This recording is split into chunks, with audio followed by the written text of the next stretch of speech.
Lluvia y granizo colapsaron la autopista México-Toluca. El gobernador de Chihuahua se reunió con el secretario de Gobernación. El diálogo va avanzando, las garantías que estamos teniendo en el marco de la ley, se cumpla la ley. El presidente Enrique Peña Nieto y el primer ministro de Canadá, Justin Trudeau, celebran que en marzo se firme el acuerdo transpacífico. El gobierno mexicano listo para que el Telecán beneficie a todos, aseguró el secretario de Economía. El secretario de Educación Pública, Otto Granados, hace nombramientos en la SEP. Un enorme gusto porque con ambos me liga una relación personal, amistosa, académica, de trabajo muy importante, así que les doy la más cordial bienvenida. Aprueban también el nombramiento de Irene Espinosa como subgobernadora del Banco de México. Tiroteo cerca de un evento del alcalde de Tamaulipas provoca pánico. Dictan 175 años de prisión al exmédico que abusó de al menos 150 gimnastas en Estados Unidos. Es un honor y un privilegio sentenciarlo, porque señor, usted no merece caminar fuera de prisión nunca más. Ya hay oferta de adopción para los 3 hermanos estadounidenses torturados por sus padres. A más de un año de triunfar en el Festival de Venecia, la región salvaje de Amat de Escalante se va a estrenar en nuestro país.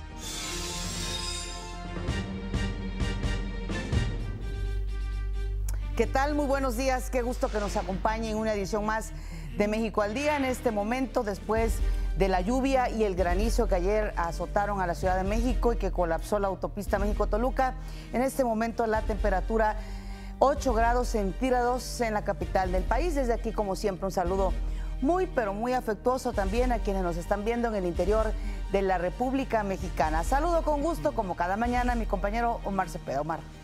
Hola, ¿qué tal, Pati? Es un verdadero gusto saludarte. Así es, esta nublada mañana, húmeda mañana, pero pues finalmente limpió la ciudad después de muchos meses de no haber llovido. Y bueno, ya sabemos que nuestra ciudad siempre va a entrar en crisis cuando llueve de esta forma.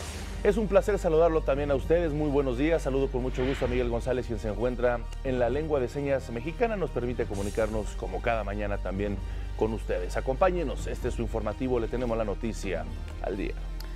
Así es, y efectivamente, ayer por la tarde, noche, la lluvia y el granizo sorprendieron a los capitalinos, provocando tráfico y el cierre de varias avenidas, como ocurre, pero el caos más importante se vivió ayer en la autopista México-Toluca en los dos sentidos.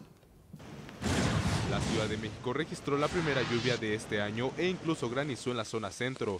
Esto ocurre luego de los diversos frentes fríos que causaron bajas temperaturas no solo en la capital, sino en gran parte del país. Se registraron encharcamientos en vías principales de la capital del país como Circuito Interior, Churubusco, Periférico, Tlalpan y División del Norte, lo que ocasionó un intenso tráfico en estas avenidas. Incluso la fuerte lluvia provocó el desgarre de la bandera monumental de San Jerónimo.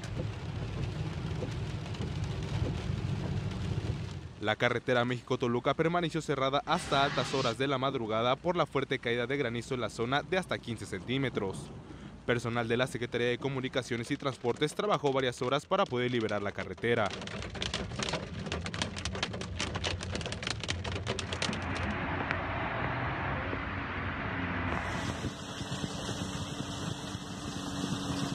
Protección Civil de la Ciudad de México activó la alerta amarilla por el pronóstico de lluvia y granizo en las delegaciones Álvaro Obregón, Azcapotzalco, Coajimalpa, Gustavo Amadero, Magdalena Contreras y Tlalpan para los próximos días. Por su parte, la Agencia de Gestión Urbana recomendó a peatones y automovilistas tomar las precauciones necesarias para evitar contratiempos y accidentes. Para México al Día, Axel Meneses. Pues ahí está, llegaron las lluvias a nuestro país, sobre todo a la capital de, a la Ciudad de México.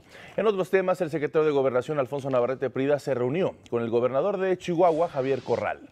Abordaron dos temas, el proceso de extradición de César Duarte y la asignación de recursos al Estado. El diálogo va avanzando, las garantías que estamos teniendo en el marco de la ley, se cumpla la ley. Seguimos platicando de ellas. Yo celebro el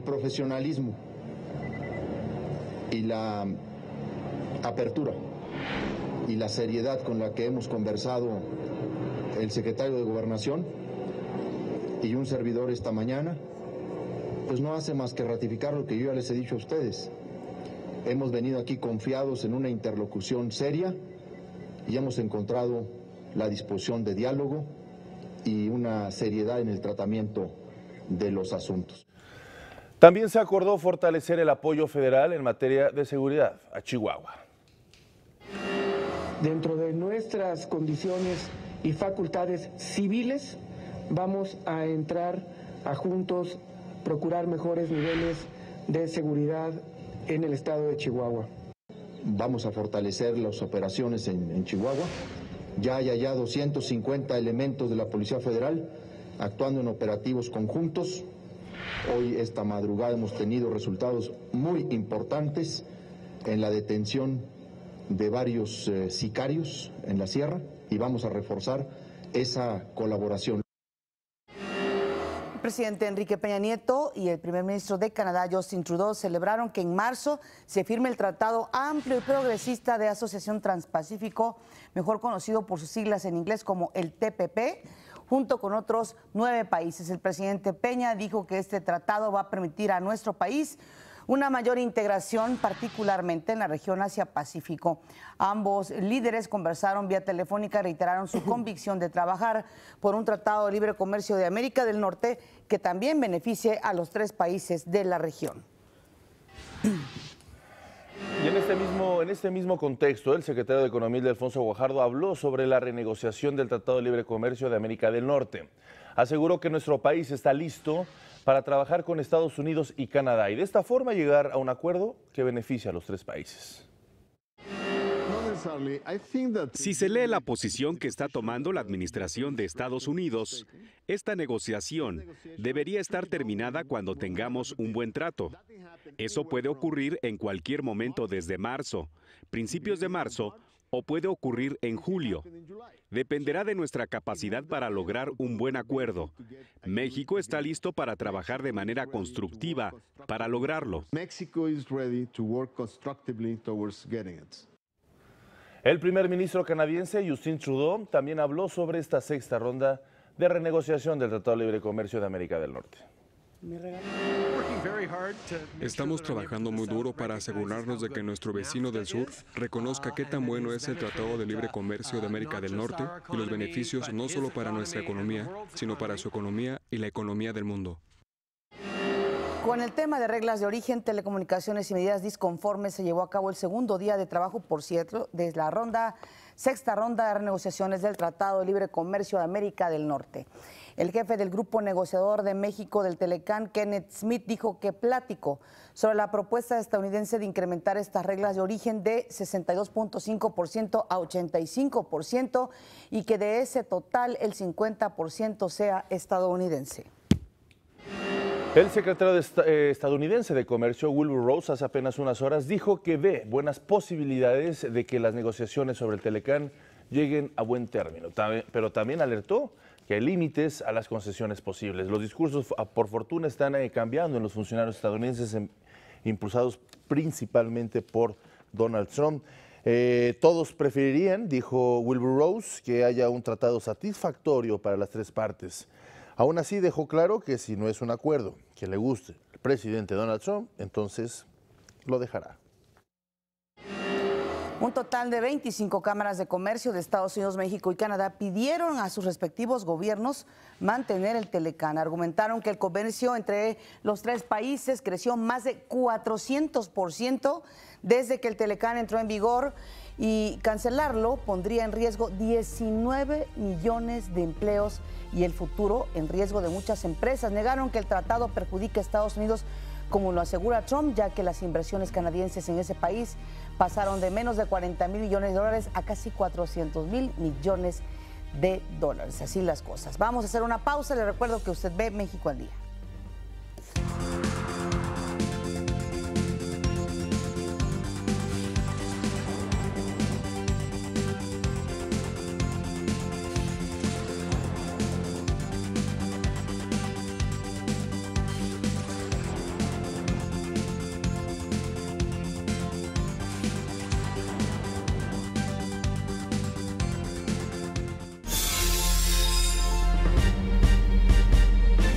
En más temas económicos, el peso recuperó terreno frente al dólar. Se vendió en 18 pesos con 80 centavos, su mejor nivel desde noviembre de 2017. Esto después de que el secretario del Tesoro estadounidense Steven Mnuchin comentó en el Foro Económico Mundial de Davos, Suiza, que el debilitamiento del dólar era positivo para el comercio. En el marco del Foro Económico Mundial de Davos en Suiza, el secretario de Hacienda, José Antonio González Anaya, dijo que el PIB, el Producto Interno Bruto de México, volverá a tener un crecimiento superior al 2% para este año. Consideró que la conducción macroeconómica de los últimos años y también las reformas estructurales van a influir de manera positiva en la economía de este país. Además, confirmó que en 2017 el PIB creció más de lo previsto, llegando al 2.2%. También desde allá, la canciller alemana Angela Merkel habló sobre la importancia del multilateralismo y del combate al proteccionismo. Creemos que el aislacionismo no nos llevará adelante. Creemos que debemos cooperar, que el proteccionismo no es la respuesta correcta. Es por eso que creo, señor Schwab, que su lema de crear un futuro compartido en un mundo fracturado era exactamente correcto para 2018. Por su parte, el presidente de Francia, Emmanuel Macron, advirtió sobre el auge de extremismos y nacionalismos en el continente europeo. En tanto, el presidente Donald Trump ya arribó a Davos, pero será hasta mañana cuando hable en el Foro Económico Mundial. Y para abordar el asunto de la próxima firma del TPP, del Acuerdo Transpacífico, que ya decíamos que el presidente Enrique Peña Nieto y el primer ministro de Canadá lo celebraron, por lo que va a implicar para estos países. Bueno, pues nos vamos a comunicar con Víctor Felipe Piz, director en jefe de El Financiero. Hola, Víctor, ¿cómo te va? Muy buenos días, antes que nada. Buen día, Pati, Omar, gracias, a sus órdenes. Buenos días, buenos Víctor, días. ¿Qué significará el TPP para nuestro país? Pues mira, es muy importante lo que está pasando en este momento, porque México está en 3 negociaciones comerciales muy importantes a la vez. Podemos hablar de las 3 P's, ¿no? Porque está el TPP 11, como dices, que hay que recordar que los 11 países que quedaron en este tratado de asociación transpacífico, quitando Estados Unidos, que pues decidió salirse de él, pues mantuvieron la intención de llevar este acuerdo y pues como la negociación ya estaba hecha, ya se había realizado en años anteriores, porque fue una negociación que llevó varios años y que se cerró el año pasado, pues digamos que nada más estaba pendiente de que se aprobara en los congresos. Los 11 países, en donde destacan obviamente México, está Canadá, está Australia, Japón, Chile y Perú, que ya son socios de México en la Alianza del Pacífico, deciden continuar y retomar este tratado, pero ahora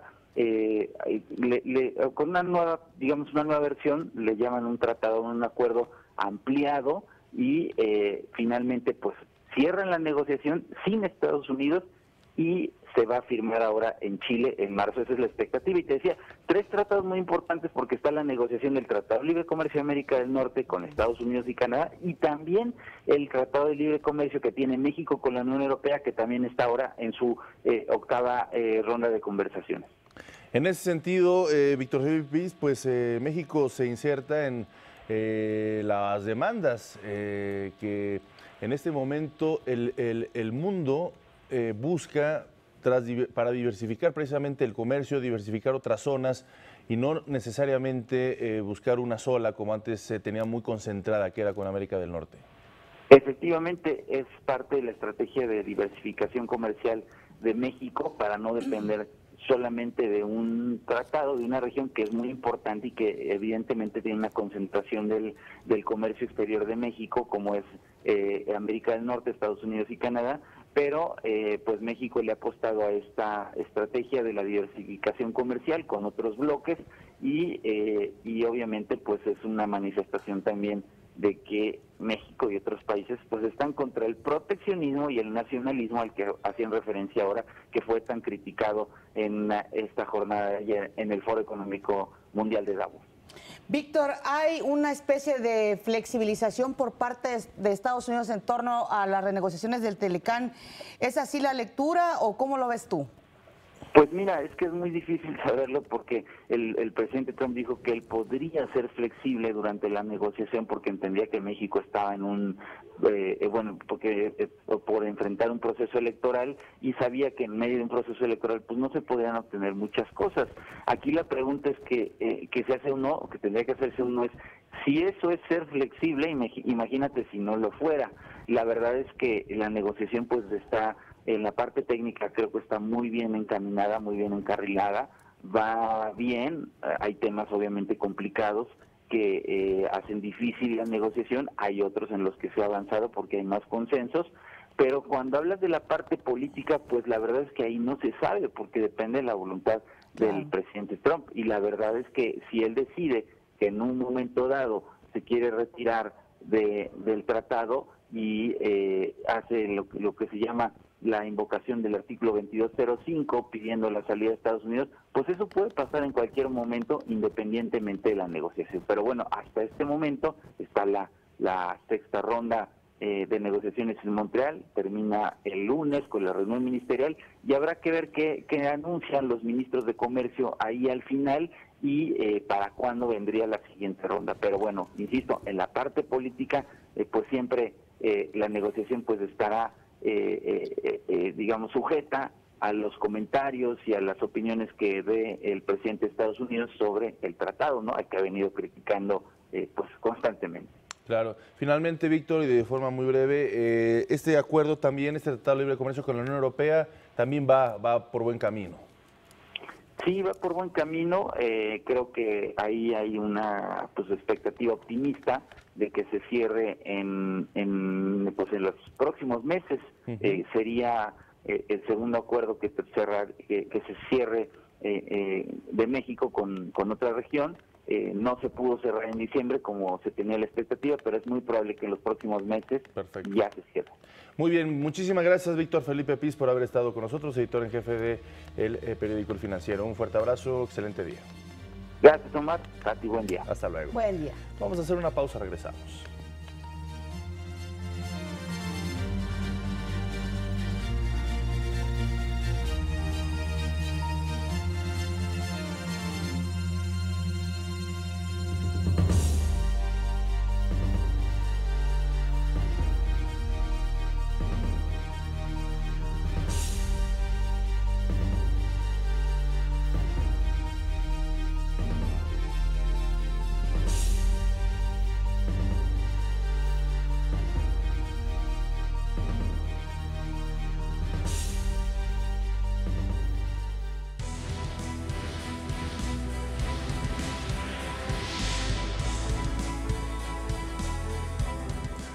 La Secretaría de Gobernación y el Instituto Nacional Electoral descartaron que existan focos rojos en el proceso electoral que está en marcha. Informaron que hasta el momento no hay indicios de algo que pudiera impedir que los comicios del próximo 1 de julio se desarrollen en paz. Agregaron que el diagnóstico del INE es en el sentido de que la contienda electoral se realiza con tranquilidad. El próximo 31 de enero vence el plazo para que realice trámites como cambio de domicilio o algún otro dato de su credencial de elector. ¿Por qué se cierran los módulos el 31 de enero? Porque el 15 de febrero, de acuerdo a lo que dice la ley, el Registro Federal de Electores le dará en medio magnético a los partidos políticos la lista nominal para que ellos verifiquen la lista nominal definitiva de electores que tendremos para el próximo 1 de julio. El presidente de la Comisión del Registro Federal de Electores, Enrique Andrade, precisó que para reposición de las credenciales las personas tenemos hasta el 20 de junio para hacerlo. Y en su segundo día de gira por Chiapas, el precandidato de Morena, Andrés Manuel López Obrador, dijo que todo aquel que quiera unirse a su movimiento tiene las puertas abiertas, incluso en referencia al senador del PAN, Roberto Gil Suart.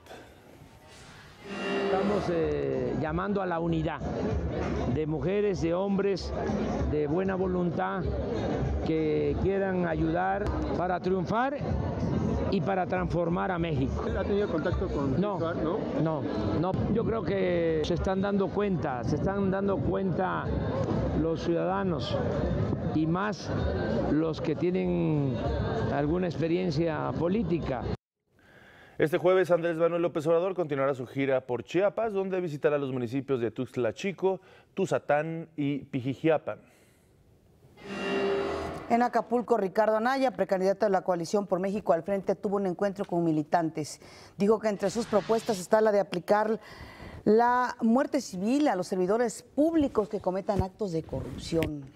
Esto, explicó, significaría que no puedan trabajar de por vida en el gobierno. También habló sobre el combate frontal a la violencia y de cómo recuperar la seguridad. Más inteligencia, más tecnología y menos balas.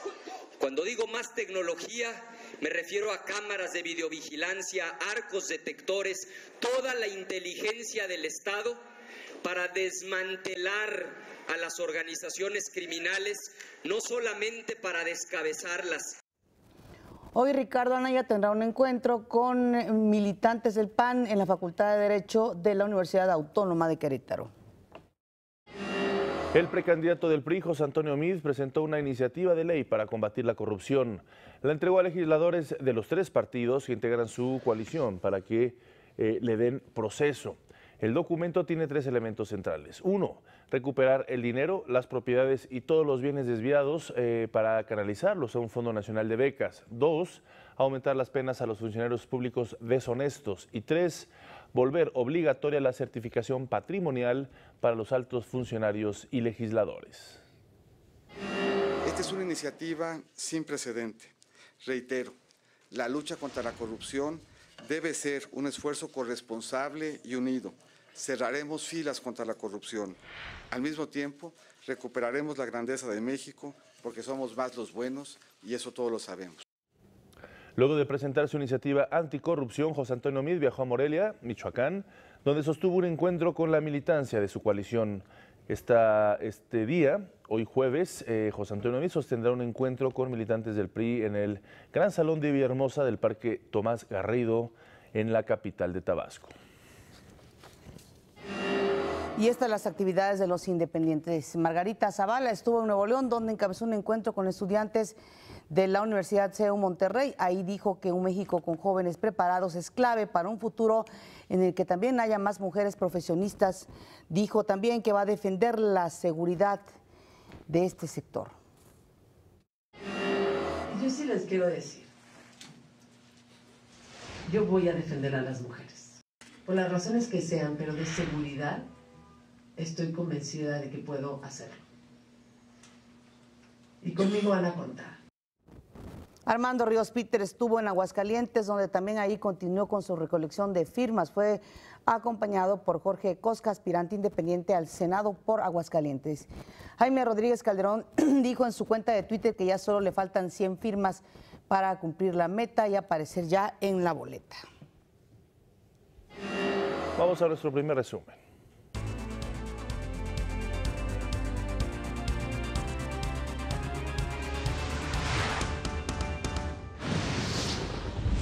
El presidente Enrique Peña Nieto y el primer ministro de Canadá, Justin Trudeau, se comprometieron por trabajar en un Telecán que beneficie a los 3 países.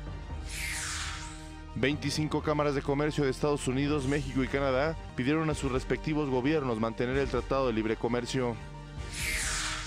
El peso sigue recuperándose frente al dólar, cierra en 18 pesos con 80 centavos, su mejor nivel desde noviembre de 2017. El precandidato de Morena, Andrés Manuel López Obrador, dijo que todo aquel que quiera unirse a su movimiento tiene las puertas abiertas. Ricardo Anaya, precandidato de la Coalición por México al Frente, dejaría sin trabajo a los servidores públicos que cometan actos de corrupción.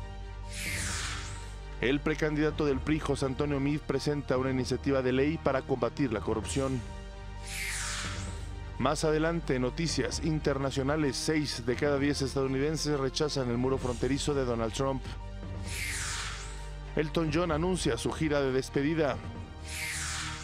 Y en los deportes, Real Madrid queda eliminado de la Copa del Rey.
En Chiapas, el Partido Verde accedió a firmar el acuerdo de coalición total con el PRI, Nueva Alianza, así como con dos partidos locales, Mover a Chiapas y Chiapas Unido. Se registraron bajo el nombre Todos por Chiapas y determinaron que el método de elección de su candidato a la gubernatura sería por encuestas. La alianza se había retrasado luego de que el líder local del Verde, Eduardo Ramírez, renunció a su cargo por considerar que el proceso de elección del precandidato a gobernador era antidemocrático. Los precandidatos a la gubernatura de la Ciudad de México también tuvieron actividades. El aspirante del PRI, Miquel Arriola, se reunió con la bancada de su partido en la Asamblea Legislativa para hablar sobre temas de seguridad y movilidad. Dijo que la calidad de vida de los capitalinos mejoraría disminuyendo los tiempos de traslado, el tránsito y la contaminación. Por su parte, el aspirante de Morena, Claudia Sheinbaum, sostuvo un encuentro con la comunidad LGBTI. Ahí aseguró que de llegar a la jefatura de gobierno mantendrá una agenda en favor de la diversidad sexual. Tenemos que buscar la manera de crear estas acciones afirmativas que nos permitan la inclusión de todas las comunidades que hoy son discriminadas y que no tienen accesos a la sociedad. Sheinbaum agradeció al gobierno capitalino por la detención de una de las personas que presuntamente participó en el ataque de sus mítines en Coyoacán el pasado 3 de marzo. Finalmente, la precandidata de la coalición por la Ciudad de México al frente, Alejandra Barrales, dijo vía Twitter que trabajará en un proyecto incluyente, plural y en el que todos tengan oportunidad de crecer.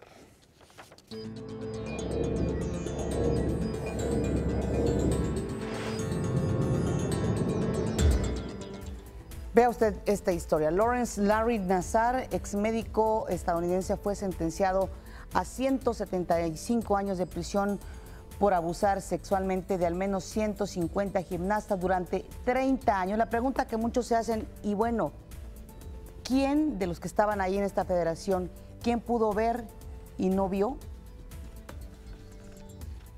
Tras una semana de audiencia en un tribunal de Michigan, la jueza Rosemary Alquilina sentenció a un mínimo de 40 años y un máximo de 175 años de prisión al exmédico Lawrence Larry Nassar, acusado de abusar sexualmente a decenas de gimnastas.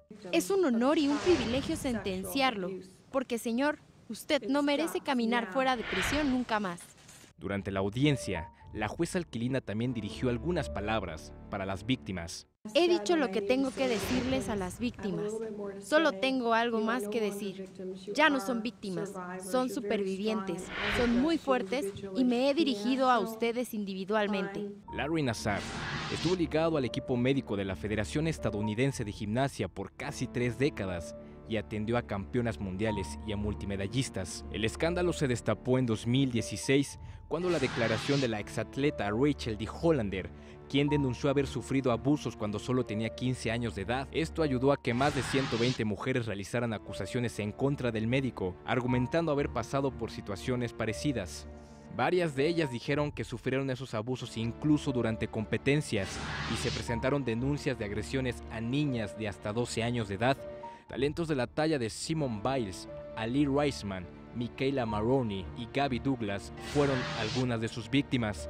A raíz del escándalo, varios de los dirigentes de la Federación Estadounidense de Gimnasia presentaron su renuncia tras ser acusados por las víctimas de demorarse en presentar las denuncias de abuso a las autoridades. Por su parte, el Comité Olímpico de ese país anunció el lanzamiento de una investigación independiente sobre casos de abuso sexual. En diciembre del año pasado, Nassar ya había sido condenado a 60 años de prisión por posesión de pornografía infantil. Con información de Miguel Guzmán, México al Día. Y varias son las personas que se han ofrecido a adoptar a los 13 niños y jóvenes en otro de estos escándalos que han sembrado la ciudad estadounidense, que fueron torturados por sus padres en California.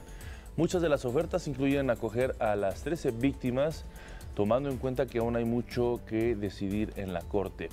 La jueza Emma Smith firmó una orden con vigencia hasta 2021 para que los padres no puedan tener ningún tipo de contacto con sus hijos, salvo a través de su abogado. Y fíjate que además las autoridades aún no han podido establecer qué llevó a esta pareja a tener encadenados sus hijos, a tenerlos en esas condiciones infrahumanas, a torturarlos. Es la parte que todavía falta por conocer. Sí, se habla o se ve un fanatismo de estos dos, una alteración ideológica, una alteración mental, un desequilibrio en ese sentido para poder haber llegado a este tipo de circunstancias con sus propios hijos. Obviamente no se justifica con ninguna otra persona, pero esta pareja definitivamente pues se veía fanatizada bajo un tipo de creencias, ideología radicalizada que lo llevó a este tipo de actos que atentaban por supuesto con la vida de sus propios hijos. El presidente Trump dijo estar abierta a la posibilidad de que los Dreamers puedan naturalizarse como estadounidenses en 10 o 12 años, aunque también dijo que propondrá un presupuesto de $25,000 millones para construir el muro.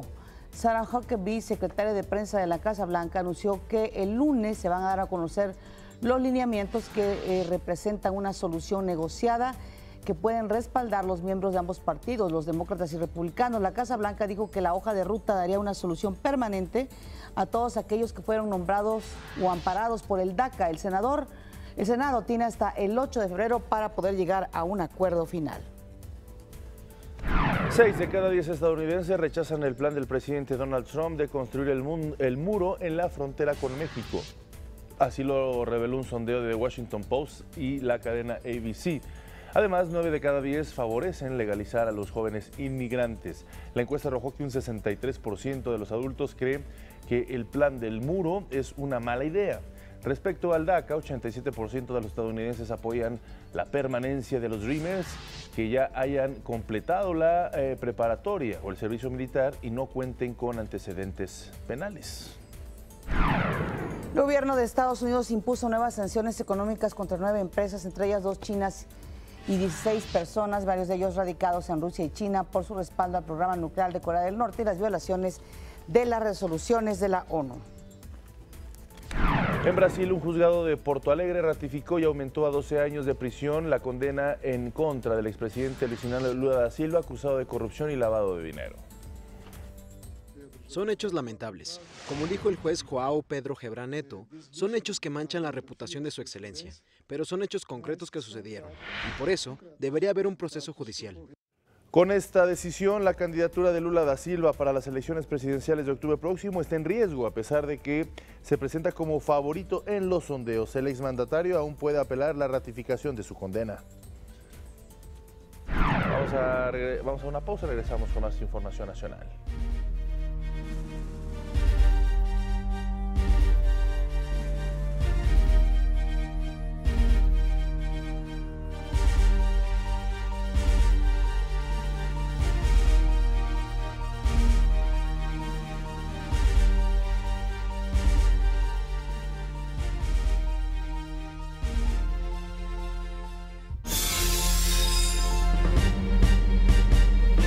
El Pleno de la Comisión Permanente ratificó el nombramiento de Irene Espinosa Cantellano como integrante de la Junta de Gobierno del Banco de México. Rindió protesta como subgobernadora del Banjico y va a estar en el cargo hasta el 31 de diciembre del 2024.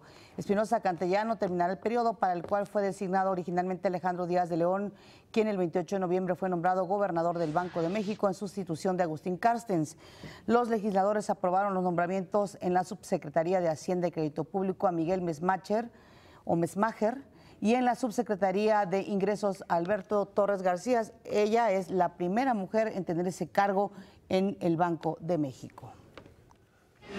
El secretario de Educación Pública, Otto Granados Roldán, tomó protesta a Rodolfo Tuirán como subsecretario de Educación Superior y a Silvia Ortega Salazar como subsecretaria de Educación Media Superior. El secretario les instruyó fortalecer la implementación de la transformación educativa para alcanzar educación de calidad a los niños, niñas y jóvenes. Destacó la trayectoria académica y en el servicio público de los dos subsecretarios y les dio la bienvenida deseándoles lo mejor. Me gusto porque con ambos me liga una relación personal, amistosa, académica y de trabajo muy importante, así que les doy la más cordial bienvenida. Enriquecen sin duda el equipo de la Secretaría de Educación Pública en este último tramo del sexenio. Por su parte, los subsecretarios se comprometieron a trabajar en favor de una enseñanza de calidad. Me comprometo a mantener el paso. Contamos con políticas e instrumentos para enfrentar nuestros desafíos. Será preciso continuar reforzando las prácticas de aseguramiento de la calidad y la definición de estándares cada vez más exigentes, así como fortalecer tanto los mecanismos de planeación de la oferta educativa como las diversas modalidades de vinculación entre las universidades y los sectores productivo y social, entre otros.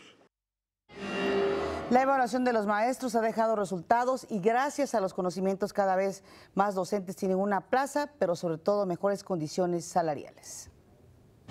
La Secretaría de Educación Pública asignó 204 plazas para educación básica a través del sistema digital a maestros y maestras que obtuvieron resultados excelentes en la evaluación docente.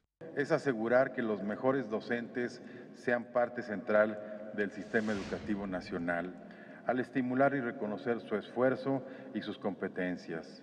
La constitución de un sistema que asegure, como lo atestiguamos hoy, un proceso público y transparente para el ingreso, la promoción y la permanencia de los docentes fue una de las principales contribuciones y prioridades de la reforma. El secretario de Educación Pública, Otto Granados, aseguró que este procedimiento es resultado de la transformación educativa. Que hasta el año pasado se han asignado, mediante los concursos respectivos y con plena transparencia, 152,000 plazas y 34,180 promociones a cargos directivos. Es decir, casi 187,000 personas desde el nacimiento del servicio profesional docente. Durante el evento de asignación de plazas docentes de educación básica en la Ciudad de México para el ciclo escolar 2017-2018, 10 profesores con el máximo puntaje en la prueba del concurso para las plazas mostraron la transparencia del nuevo sistema. La profesora Suheili Martínez, quien obtuvo el 7º lugar, eligió el plantel y el horario para impartir clase a partir del 1 de febrero. Además, gozará de un aumento salarial del 35% por su desempeño. Me siento muy orgullosa, en algún momento me sentí un poco insegura, pero creo que pues soy capaz. Me siento muy orgullosa de haber logrado este 7º lugar. Estoy muy motivada, quiero llegar a dar lo mejor de mí, estoy lista para dar lo mejor de mí para los pequeños, que bueno, es lo más importante, los niños. Este es el 7º concurso en el que participan docentes de todo el país para obtener una plaza conforme a su mérito. Para México al Día, Jacqueline López Zárate. El secretario de Energía, Pedro Joaquín Codwell, presentó la segunda licitación de la Ronda 3. En esta ocasión incluye 37 áreas contractuales en zonas terrestres convencionales. Los recursos prospectivos para estas áreas son de 260 millones de barriles de petróleo crudo equivalente. En el caso de que estas áreas tengan éxito geológico, se ha estimado una inversión promedio por bloque de 89 millones de dólares que beneficiará a los estados de Nuevo León, Tamaulipas, Veracruz y Tabasco. El secretario Codwell presentó la evaluación anual del Plan Quinquenal de Hidrocarburos que contó para su elaboración con el apoyo técnico de la Comisión Nacional de Hidrocarburos. Esta nueva versión que hoy se presenta agregó 66 nuevas áreas terrestres y costa afuera, con los que se adiciona una superficie de 39,000 kilómetros cuadrados y recursos prospectivos estimados de 2,000 millones de barriles de petróleo crudo equivalente. El presidente de la Comisión Nacional de Derechos Humanos, Luis Raúl González Pérez, rindió su informe anual de actividades ante el Congreso. Destacó que si bien se registró una disminución en el número de quejas contra instancias como la Sedena y Marina, también se emitieron recomendaciones por violaciones graves a los derechos humanos. Los índices históricos de violencia e ilícitos registrados en el periodo son evidencia clara y objetiva de que las autoridades de los distintos niveles y órdenes de gobierno han fallado en su obligación y responsabilidad básica de proporcionar niveles mínimos de seguridad a la población. Informó que en 2017 218,695 personas buscaron apoyo, atención o asesoría de la CNDH. De ellas, 26,210 fueron quejas atendidas. Las autoridades que fueron señaladas con mayor recurrencia como presuntos responsables de una violación de derechos humanos fueron el IMSS, el ISSSTE, el Instituto Nacional de Migración y la PGR.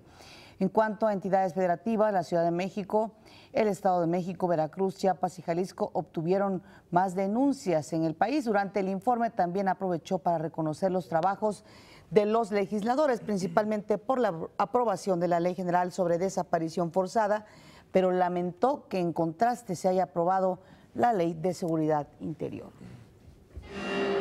Queremos más y mejor seguridad, la cual es un derecho y un reclamo de la sociedad, pero esa seguridad no puede lograrse a cualquier costo. Vamos a hacer una pausa. Le recuerdo que usted ve México al Día.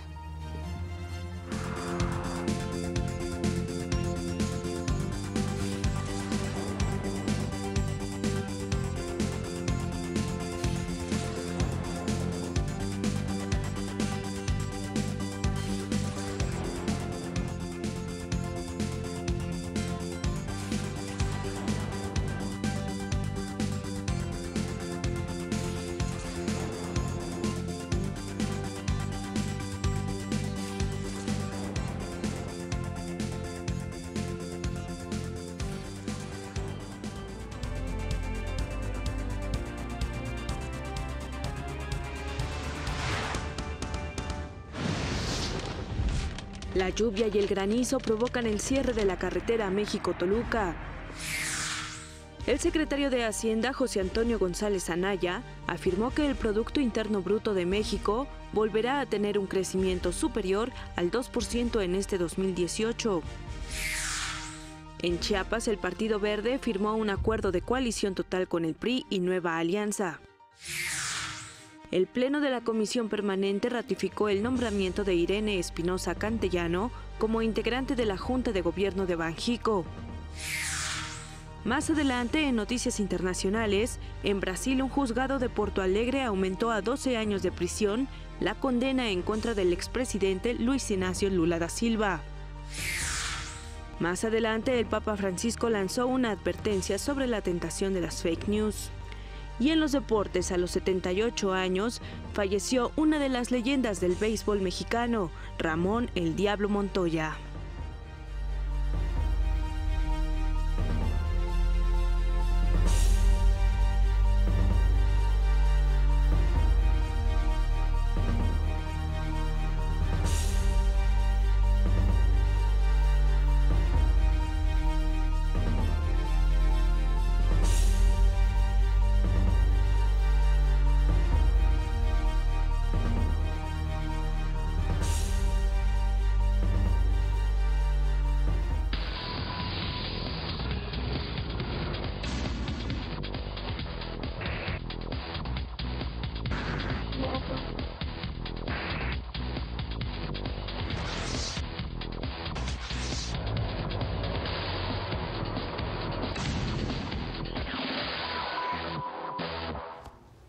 Amigos de México al Día, Pati, Omar, qué gusto me da saludarlos esta mañana de jueves, sobre todo quienes nos sintonizan a través de la señal de Ingenio y de Aprende TV de Televisión Educativa del canal 22 y a través de Facebook Live en la cuenta Noticias México al Día. También pueden seguir nuestras publicaciones en Twitter en @mexaldía. Y hoy abrimos con ciencia que parece ciencia ficción. Y es que los científicos chinos anunciaron los primeros clones de primates creados como la oveja Dolly, seguramente recordarán a esta icónica oveja, por transferencia nuclear de células somáticas. Son dos macacos de cola larga genéticamente idénticos nacidos en Shanghai.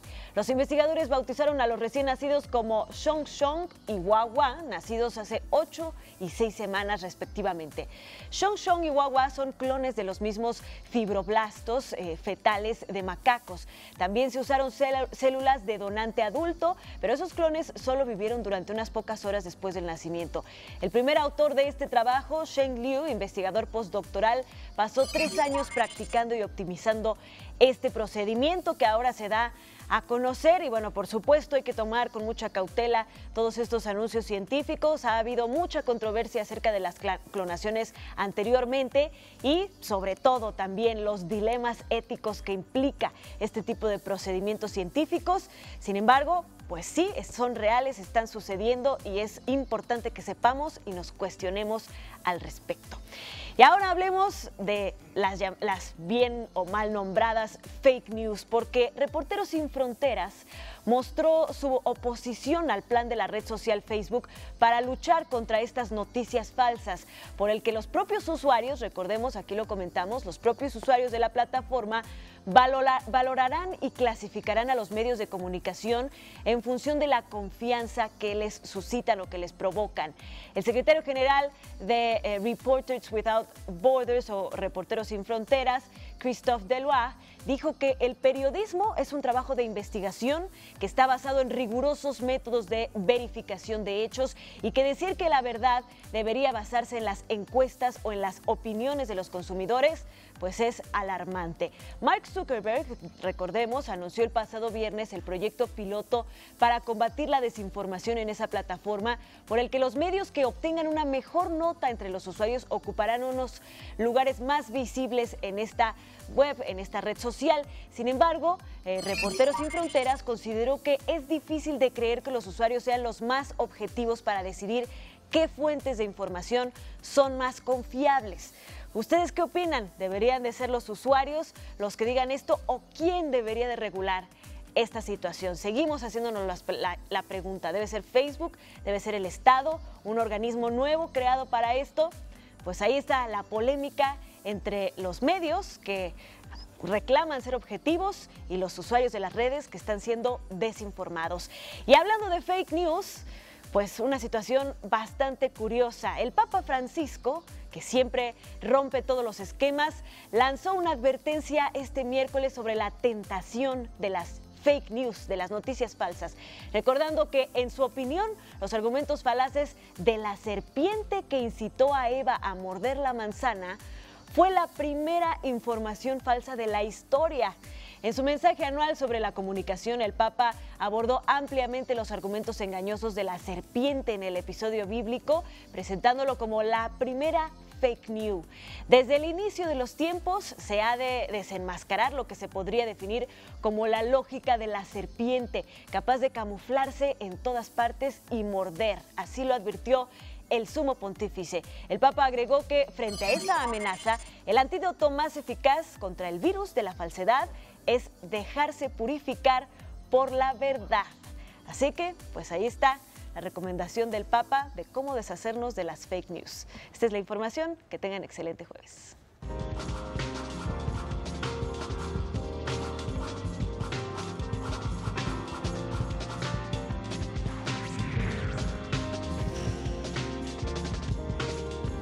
Ya más de un año de triunfar en el Festival de Cine, La Región Salvaje de Amat Escalante por fin se estrena en nuestro país.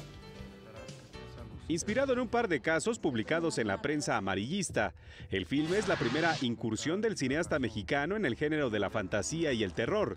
La cinta narra la historia de una familia cuya vida es alterada por la llegada de una mujer y una misteriosa criatura extraterrestre. Entretenimiento y emoción y género y cine, que es lo que más me interesa, más que los temas sociales y que la injusticia y todo eso. Sí, eso me inspira, pero la forma que me comunico es con el cine y con las imágenes y el sonido y la edición. La Región Salvaje le valió a Amat Escalante el León de Plata a Mejor Director en el Festival de Cine de Venecia en 2016. En su cuarto largometraje, el cineasta mexicano explora temas como la homofobia, el machismo y la libertad sexual. A uno le interesa, por ejemplo, Cronos o La Forma del Agua, no porque hay una criatura nada más, es por cómo esa criatura interactúa con nuestra realidad tan cercana. Abordan nuestros problemas, nuestros anhelos, situaciones del presente, pero con una fantasía muy fuerte también, ¿no? Curiosamente, La Región Salvaje llega a días del estreno de La Forma del Agua, otra cinta premiada en Venecia que combina drama, horror y fantasía. El filme de Escalante contó además con el apoyo del realizador Guillermo del Toro, debido a que enfrentó dificultades para exhibirse. Se estrenan muy cercanas las dos películas, ¿no? Aunque una estuvo en Venecia en 2016 y otra en 2017. El apoyo que él me otorgó en el momento que eso estaba pasando fue esencial y muy importante para que ahora también se dé más a conocer la película y por eso estoy contento. La cuarta película de Amat Escalante llegará el próximo 2 de febrero a las salas comerciales y de arte del país con 100 copias. Para México al Día, Rufino Enríquez González. En el Palacio de Bellas Artes hubo una charla titulada Jorge Ibargüengoitia, cronista, en el marco de la conmemoración precisamente de los 90 años del natalicio de este escritor guanajuatense. Juan Villoro dijo que el homenaje a Ibargüengoitia fue un autor con gran sentido del humor, claro, conciencia lúcida y crítica, y poseedor de sátiras realmente extraordinarias. Ana García Bergua dijo que fueron más de 600 los artículos escritos por Ibargüengoitia, en donde abordó los grandes problemas nacionales e históricos que además siguen prevaleciendo en este país. Él era un hombre que tenía un gran sentido del humor, pero un hombre muchas veces hosco, en ocasiones deprimido, crítico, como suelen ser tantos grandes humoristas cuando no están teniendo sus golpes de ingenio. Con ese talante ácido y claridoso trataba los grandes problemas. Vamos a una pausa. Usted ve México al Día.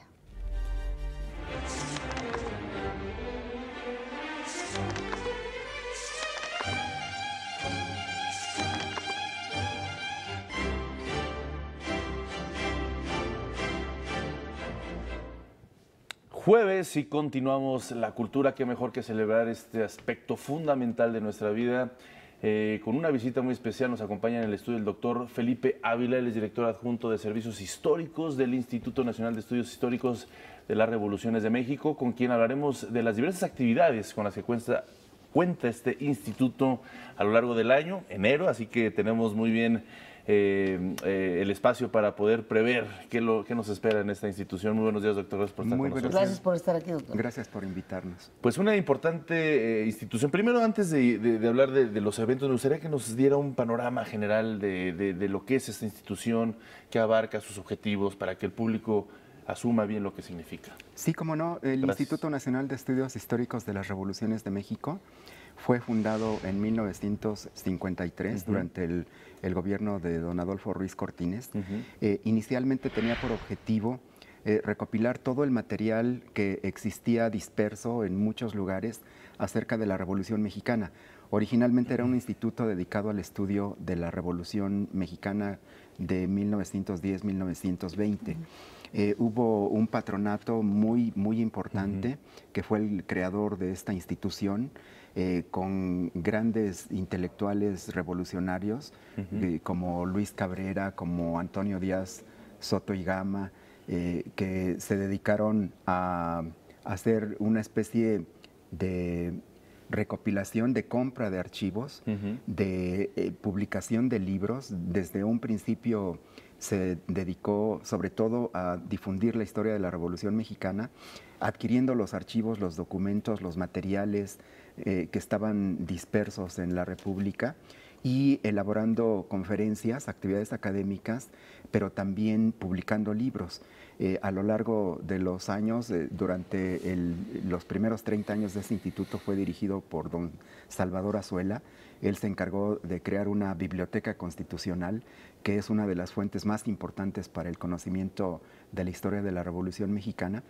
Y bueno, con el paso de los años, la institución fue creciendo y poco antes del centenario de la independencia y el bicentenario, el bicentenario de la independencia y el centenario de la Revolución, se amplió el objeto social del instituto para que no fuera solamente de la Revolución Mexicana, sino que fuera de las revoluciones de México, que pudiera estudiar también la independencia, la reforma, la Revolución Mexicana. Los grandes cambios, ¿no? Sí. Y la transición a la democracia que ha venido teniendo lugar en nuestro país pues desde fines del siglo pasado y en lo que va de este. Entonces, al instituto le tocó ser una parte medular en las conmemoraciones del centenario y del bicentenario. Y bueno, en los años posteriores ha venido desarrollando estas actividades de una manera mucho más amplia, más diversificada.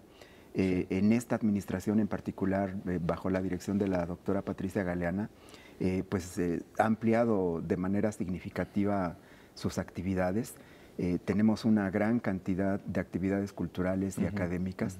Tenemos cursos, tenemos conferencias, tenemos foros, tenemos presentaciones de libros, tenemos películas de contenido histórico, tenemos talleres infantiles que son muy importantes para poder acercar a los niños de México a un conocimiento más lúdico, más atractivo, más interesante, pero también de buen contenido. Aprovechamos los viernes que los niños no tienen clase, los últimos viernes de cada mes, para tener estos talleres infantiles. Y además tenemos 2 programas de radio. Uno los sábados sobre historia constitucional, ahora que fue el centenario de la Constitución política que nos rige, nos abrieron un espacio en el IMER que hemos sostenido desde hace poco más de un año. Y tenemos también un programa matutino sobre historia, que es conducido por nuestra directora general Patricia Galeana. Los dos son muy importantes y nos permiten llegar a un auditorio muy amplio. Pues importantes estrategias. Así es, doctor. Maravilloso, la verdad, el programa de la doctora Patricia Galeana. En verdad, qué manera de poder difundir la historia de este país de una manera tan ágil y tan amena. Doctor, ¿cómo responden los diferentes públicos a todas estas actividades que ustedes como instituto ofrecen? Muy bien, es una respuesta espléndida. Nuestras actividades son gratuitas, no cobramos absolutamente nada por ellas. La gente se inscribe o asiste cuando hay un tema de su interés. Nosotros en nuestra página web tenemos siempre la cartelera mensual, en donde la gente puede enterarse puntualmente de todas estas actividades. Las que son en nuestras instalaciones en San Ángel, estamos en Madero número 1, en la Plaza del Carmen. Pues gran lugar además. Sí, muy lindo. Lugar para entrar al recinto y también para después irse a echar ahí una comidita. Un cafecito. Sí, ajá, sí. Sí, es un lugar muy agradable. ¿Sí? Pueden ir sin ningún problema. Tenemos una biblioteca también especializada en historia de México que tiene más de 80,000 volúmenes, que está abierta de 10 de la mañana a 6 de la tarde, de lunes a viernes. En nuestro sitio web también tenemos redes sociales. Claro. Tenemos Facebook, tenemos Twitter. Nuestras conferencias y eventos los transmitimos en tiempo real a través de Periscope. Y encontramos... Muy modernos, doctor. Pues también están revolucionando ya. Sí, muy bien, utilizando todas las herramientas. Pues es que es necesario. Claro, por ejemplo, lo que es enero, febrero, ¿qué actividades tendrían? ¿Ya las tienen sí, claro. Nosotros nos interesa de manera fundamental difundir los principales acontecimientos y personajes que han definido la historia nacional. Entonces, en 2018 hay varios eventos muy importantes porque se conmemoran importantes aniversarios. Por ejemplo, en enero el eje articulador de todas nuestras actividades ha sido el inicio de la Guerra de Reforma. Se cumplen 160 años de que comenzó esta guerra civil que desgarró a la sociedad mexicana entre liberales y conservadores, una guerra de 3 años porque el sector conservador no aceptaba la Constitución de 1857, desconocieron al poder de la República. Los mexicanos estuvimos inmersos en 3 años de guerra civil. Triunfaron los liberales, sin embargo, pues fue el preludio de una etapa también igualmente complicada porque se vino el imperio después. Y es el preludio para tener que ir al museo, tener que ir a este instituto y poder conocer más a profundidad. Vamos a ir a una pausa y regresamos para cerrar esto que nos está comentando. Sí, con mucho gusto. Vamos a una pausa.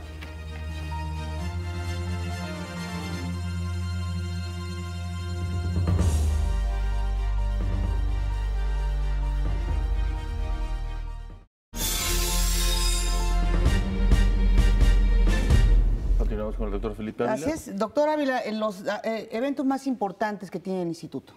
Bueno, como les comentaba, tenemos este mes la exposición sobre la Guerra de Reforma. En febrero el tema central va a ser el Tratado Guadalupe Hidalgo, que es una efeméride de enorme contenido histórico porque pues, fue el fin de la guerra con los Estados Unidos, que significó la pérdida, el despojo de más de la mitad de nuestro territorio. Debemos recordar que cuando México se independiza era un territorio gigantesco de más de 5 millones de hectáreas, de kilómetros. con la guerra de invasión de los Estados Unidos, una guerra de conquista, porque no hay que llamarle de otra manera, había un expansionismo exacerbado por parte de los Estados Unidos.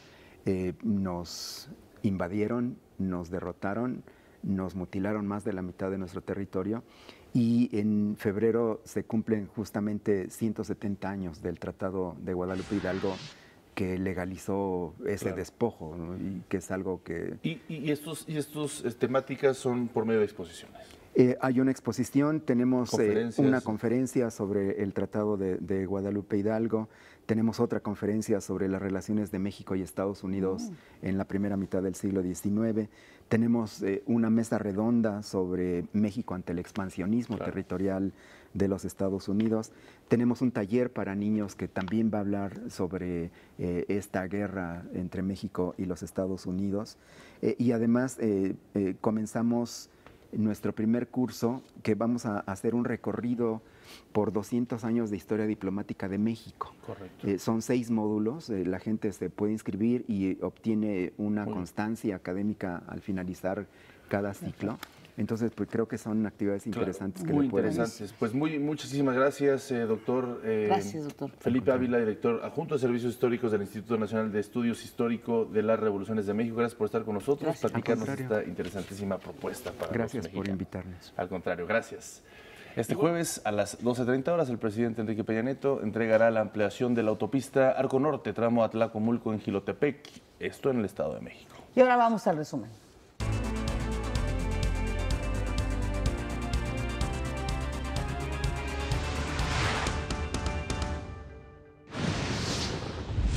El presidente Enrique Peña Nieto y el primer ministro de Canadá, Justin Trudeau, se comprometieron a trabajar por un Telecán que beneficie a los 3 países.